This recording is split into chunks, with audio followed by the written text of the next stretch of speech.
Bonjour et bienvenue dans cette nouvelle formule des Chroniques de l'Urbex qui s'intitulera désormais Dans les mondes oubliés. Et pour cette nouvelle formule, nous allons recevoir dans quelques instants Jérôme Estrada de Tourniel qui a écrit un guide sur Metz dans la collection Histoire et patrimoine.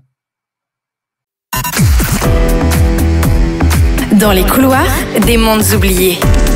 Des mondes oubliés. Bonjour. Alors, Bonjour. qui êtes-vous? Alors moi je suis donc Jérôme Estrada, je suis journaliste à l'Est républicain depuis 1984 et parallèlement historien, publiant des ouvrages sur la région et pas que. Qu'est-ce qui vous passionne dans l'histoire?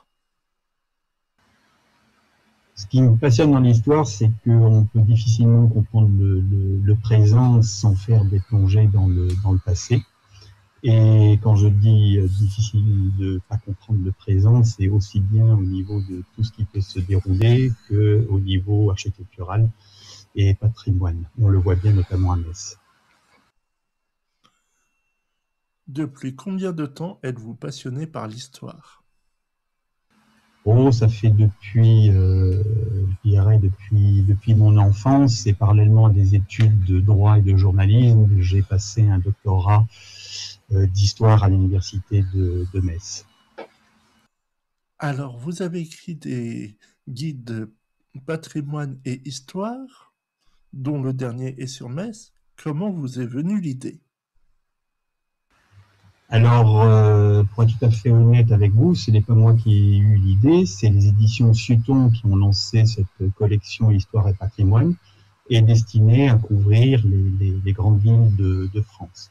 Travaillant avec eux depuis quelques années, ils m'ont sollicité pour faire cet ouvrage, avec la collaboration, en l'occurrence, de ma fille qui est photographe semi-professionnelle en parallèle de ses études.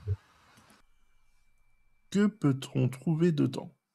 Alors on y trouve de façon très exhaustive toute l'histoire de Metz depuis l'Antiquité jusqu'au XXIe siècle et en parallèle donc le patrimoine très riche de cette cité. Combien de temps a pris l'écriture de ce guide, de l'idée jusqu'à la parution? Alors moi, connaissant bien l'histoire de Metz, l'écriture a été assez rapide. Quand je dis rapide, ça m'a pris à peu près 1 an pour réactualiser mes recherches et écrire.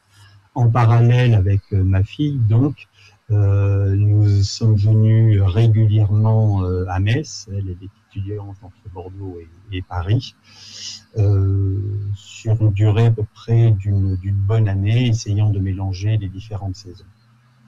Donc, vous avez dit que vous avez eu l'aide de votre fille qui a fait les photos.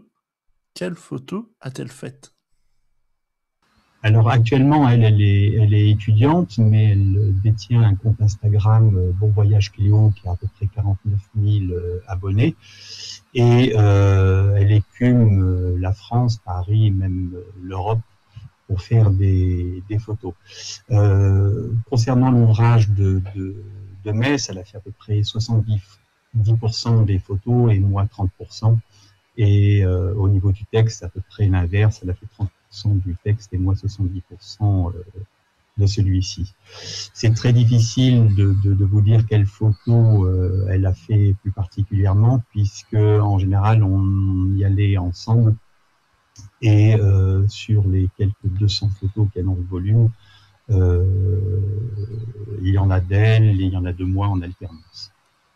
Ce que je peux vous dire, c'est que toutes ces photos ont été faites en lumière naturelle, donc mis à part quelques petits recadrages, les photos n'ont pas été retouchées.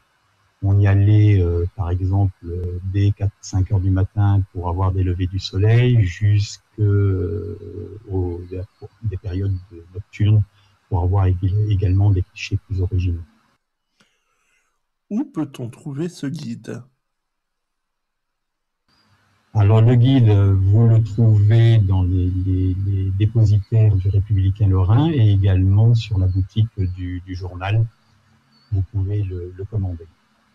Si vous aviez une machine à remonter dans le temps, à quelle époque voudriez-vous aller et pourquoi? Alors, plus directement lié à Metz, moi, cette promenade à travers les rues et les places de la ville m'ont fait redécouvrir deux aspects de la ville que j'avais un peu oubliés. Le premier, c'est le côté médiéval de Metz, notamment à travers son quartier Outreseille, avec ses petites rues comme celle de la Bohe ou celle aux Aussons, les façades crénelées des greniers, notamment celui des Antonistes et de Chèvrenon. Et l'autre aspect que j'avais un peu inauguré, comme beaucoup de Messins longtemps, c'était le quartier impérial construit par les Allemands pendant l'annexion. C'est un quartier d'ailleurs qui a longtemps été ignoré par les vieux Messins, et que petit à petit on se réapproprie au point de vouloir le classer patrimoine mondial de l'humanité à l'UNESCO. Autre chose à ajouter? Oui, ce que je peux dire concernant Metz, c'est que c'est souvent une ville qui pâtit d'un certain nombre de clichés qui n'ont pas du tout lieu d'être désormais. Donc j'incite tout le monde à aller visiter cette ville, le guide en main et les yeux en l'air, car c'est une ville très très très riche d'un point de vue architectural. Aussi bien, donc je l'ai dit, du côté Moyen-Âge, il y a aussi tout le quartier XVIIIe siècle. Il y a également le quartier moderne derrière l'amphithéâtre avec le centre Beaubourg et le centre Muse.